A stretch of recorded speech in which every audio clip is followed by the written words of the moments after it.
Okay, and now you're with us again. Now you're with us. We are here at where the Perry Memorial is on Presque Isle, and as you see, I mean, look behind us. I mean, look how beautiful that is. And that leads into lagoons. So Right. we've got the bay would be over that way. Yep, in the bay's city of over there. Erie. That way's the lake, and then this leads to the interior, to all the little lagoons. Where they hid the ships in the War of 1812. So we act like you've been listening to all of them, and you're just re-picking up the conversation with us. So, But yeah, if you missed that, so in the War of 1812, they hid a lot of the American battleships in these lagoons here off of. which is a Erie. real life thing. So this episode, we're talking about real life things that inspired our fiction.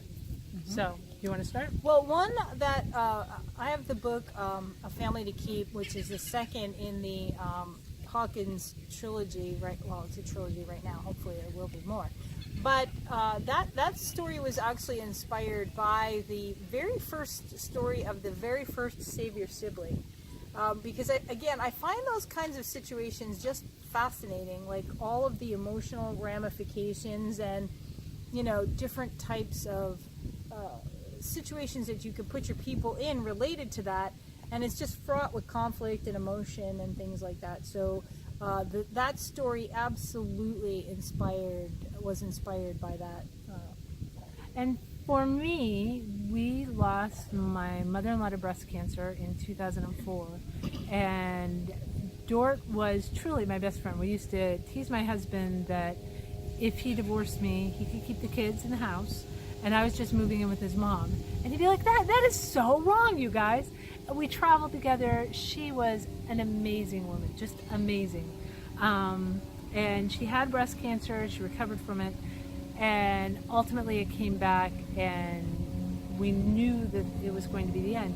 So that relationship with her, that experience with shepherding someone through those moments, really inspired Briar Hill Road.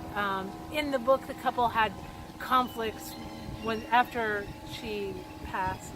That didn't happen with us, so it is definitely fiction. But Right. I say all the time, it is the most Right. autobiographical piece of fiction I've ever done, because there is so much of my mother-in-law and Kathleen. There's so much of our relationship in those characters' relationship, and there's so much of that pain of loss, and not just the pain of loss, but knowing you're going to lose somebody. And that being said, if you're like, I'm never picking this book up, it sounds too depressing, let me just say, I really don't think that's how it turned out. I don't think it's a depressing book. I think it's life-affirming.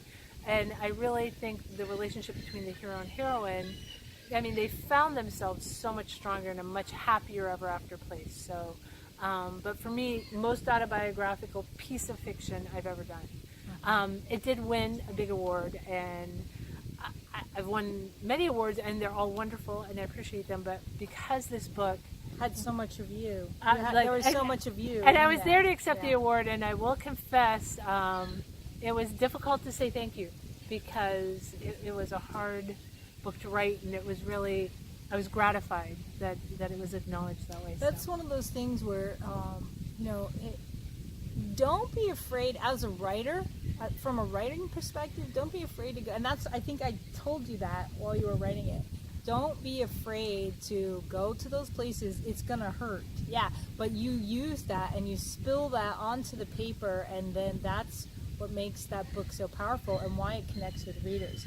But don't flinch. Don't flinch. Right, and Go I right for really it. think, I mean, and that stands true whether or not you're doing something as closely tied to yourself and as emotional as this book was, or whether you're even doing a comedy. And we talked before about second guessing yourself, and yeah, I've had people say, Holly, I don't think you're very funny in reviews, and I'm just like, I don't know, there must be something wrong with you, because I'm hysterically funny. So, but I do, I lay myself out there, I give you my brand of humor, and truly, if it doesn't Work for you. if it doesn't work for you, then Doesn't work for you. Don't pick up the Holly comedies. Pick up some of the other Holly books. You might Right. like those. Exactly. But putting those pieces of yourself into the book, I think, really makes a difference. So Makes them stronger. we're going to talk about this again in the next video. So come back.